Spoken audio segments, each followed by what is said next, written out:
بسم اللہ الرحمن الرحیم۔ ایمان اور اسلام کے بعد نماز اور پھر سب سے بڑا فریضہ انسان اور مسلمان کے اوپر جو فرض ہے وہ جہاد ہے۔ اور حقیقت تو یہ ہے کہ ان اللہ اشتری من المؤمنین انفسهم واموالهم بان لهم الجنہ، کہ اللہ تعالیٰ نے تو ایمان والوں کی جانیں، ایمان والوں کا مال خرید لیا ہے، اور خرید کر اس کے عوض اللہ تعالیٰ نے اس کو جنت کا وعدہ کر رکھا ہے۔ گویا اللہ تعالیٰ خریدار ہے، اور جو چیز خریدی جا رہی ہے اللہ کی طرف سے وہ جان اور مال ہے، اور بدلے کے اندر جس چیز کا وعدہ کیا گیا وہ جنت ہے۔ کام کیا کرنے کا ہے؟ یقاتلون فی سبیل اللہ فیقتلون ویقتلون، اللہ کی راہ میں جہاد کرتے ہیں، دو ہی نتیجے نکلتے ہیں، یا تو شہید ہوتے ہیں یا کافروں کو مار کر غازی بن جاتے ہیں، یہ دو ہی نتیجے ہیں۔ تو جہاد ایک بہت بڑا فریضہ ہے، لیکن اور یہ فریضہ اتنا بڑا ہے کہ آپ صلی اللہ علیہ وسلم نے اس کے بارے میں فرمایا، بخاری و مسلم کی روایت ہے کہ والذی نفس محمد بیدہ، یہ قسم ہے اس ذات کی جس کے قبضہ قدرت میں میری جان ہے، لوددت، میرا دل چاہتا ہے، ان اجاہد فی سبیل اللہ، ایک روایت میں اغزو فی سبیل اللہ، کہ میں اللہ کی راہ میں جہاد کروں اور پھر مارا جاؤں، شہید کر دیا جاؤں، ثم احیا ثم اقتل، پھر دوبارہ زندہ کیا جاؤں، پھر دوبارہ شہید کر دیا جاؤں،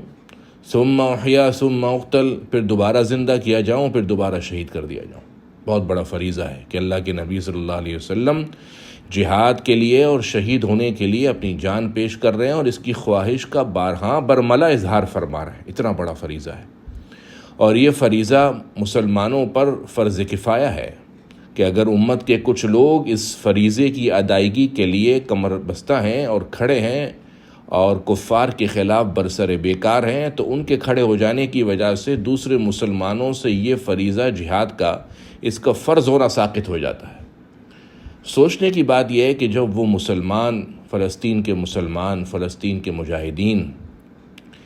اپنی جان مال داؤ پر لگا کر، اپنے گھر والے، اپنے بیوی بچے، اپنے والدین کی جانیں داؤ پر لگا کر، اپنے معصوم بچوں کی جانیں داؤ پر لگا کر اس فریضے کو ادا کر رہے ہیں، حالانکہ کوئی ایسا مسئلہ تو نہیں ہے، ہمارے یہاں تو بہت آسانی سے کہہ دیا جاتا ہے یہ نہیں تو پھر کچھ اور، بہت ہی آسانی سے ان کے لیے بھی یہ کہہ دیا جائے بھائی فلسطینی کے اندر، غزہ کے اندر آپ کو نہیں رہنا دیا جا رہا، آپ نکل جاؤ کہیں اور جا کے رہو، اللہ کی زمین تو بہت بڑی ہے، لیکن نہیں، وہ اس انبیاء کی سرزمین کو چھوڑ نہیں رہے کہ جس کے اندر انبیاء کی یادگاریں وابستہ ہیں، جن کا تذکرہ قرآن کے اندر ہے۔ سبحان الذی اسریٰ بعبدہ لیلا من المسجد الحرام الی المسجد الاقصی، جس کو القدس کہتے ہیں، مسجد اقصی کہتے ہیں، اس میں یادیں انبیاء کی وابستہ ہیں، تو وہ زمین کو چھوڑنا نہیں چاہتے، اور وہاں پر اس زمین کو قبضہ چھڑوانے کے لیے مستقل جہاد کر رہے ہیں۔ تو اگر وہ میری اور آپ کی طرف سے فرض کفایہ ادا کر رہے ہیں، تو اس کے اندر کیا ہمارا اور ہماری یہ ذمہ داری کیا نہیں بنتی کہ ہم فرض عین تو کم سے کم ادا کریں؟ وہ ہماری طرف سے اپنی جان مال، اپنے گھر والے داؤ پر لگا کر فرض کفایہ جہاد کا ادا کر رہے ہیں، اور ہم مسلمان کا یہ عمل ہے کہ مسلمان فرض عین جو اس کے اوپر فرض ہے ہر مسلمان بالغ مرد اور عورت پر، وہ اسی کو پورا نہیں کر رہا۔ نماز پڑھنا فرض عین ہے، فجر کی نماز کے اندر مسجدوں کا حال دیکھ لیجئے، حالانکہ اب تقریباً تمام مساجد میں قنوت نازلہ ہو رہی ہے۔ عموماً سن شعور کے اندر، شاید سال کے اندر، زندگی کے اندر 3 دفعہ یا 4 دفعہ یہ موقع ملتا ہے کہ قنوت نازلہ ہوتی ہے، جب مسلمان کے اوپر ان کی زمین تنگ کر دی جاتی ہے، تو نبی صلی اللہ علیہ وسلم کی سنت ہے کہ فجر کی نماز کے اندر جماعت کے ساتھ مسجد کے اندر رکوع کے بعد کھڑے ہو کر ان کے خلاف بد دعائیں کی جاتی ہیں۔ لیکن فجر کی نماز کے اندر نمازی کتنے ہیں، لوگ کتنا اٹھ رہے ہیں، لوگ کتنا اللہ سے مانگ رہے ہیں، یہ سوچنے کا مقام ہے۔ آج سے 10 دن پہلے، 15 دن پہلے جو مسجد میں رش تھا، آج بھی وہی اتنی صفیں، کوئی صف بڑی نہیں۔ لوگوں کا ایمان اور جذبہ اتنا ٹھنڈا ہو چکا ہے کہ ایک طرف تو وہ لوگ جان مال داؤ پر لگا کر اپنے معصوم بچے بچیاں شہید کروا کر پھر بھی کفر کے خلاف برسر بیکار ہیں، لیکن جو ہمارے اندر کا کفر ہے وہ اتنا زیادہ ہوشیار اور چوکنا ہو گیا ہے کہ ہمارا ایمان ہم کو نماز کے لیے مسجد میں لے کر نہیں جا رہا۔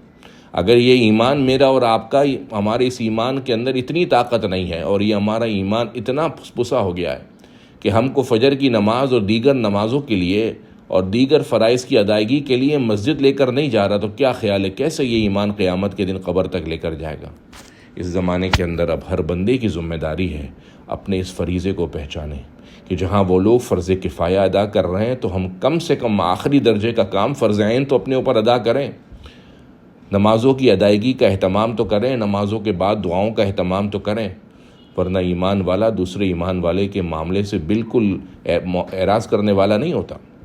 حدیث کے اندر ہے، آپ صلی اللہ علیہ وسلم نے فرمایا، من لم یہتم بامر المسلمین فلیس منا، جس کو مسلمانوں کے کام سے غرضی نہیں ہے وہ ہم میں سے نہیں ہے۔ اس کو پتہ ہی بس وہ کہہ رہا ہے چل رہا ہے بھئی مسلمان کہیں لڑ رہے ہیں، مسلمان تو کہیں لڑ کر فریضہ ادا کر رہے ہیں، لیکن آپ کیا کر رہے ہیں؟ کیوں آپ اپنے دشمن نفس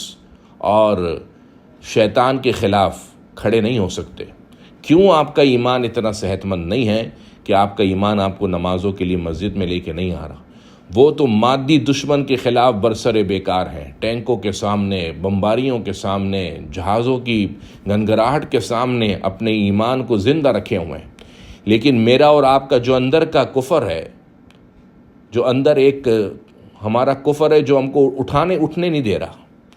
ہمارے نفس کے اوپر کفر کی اور ہمارے نفس کے اوپر نفاق کی ایسی چادر چڑھ گئی ہے کہ وہ ایمان ہم کو نماز کے لیے لے جانے نہیں دے رہا۔ تو ایسا ایمان جو اندر پھسپھسا سا ہے،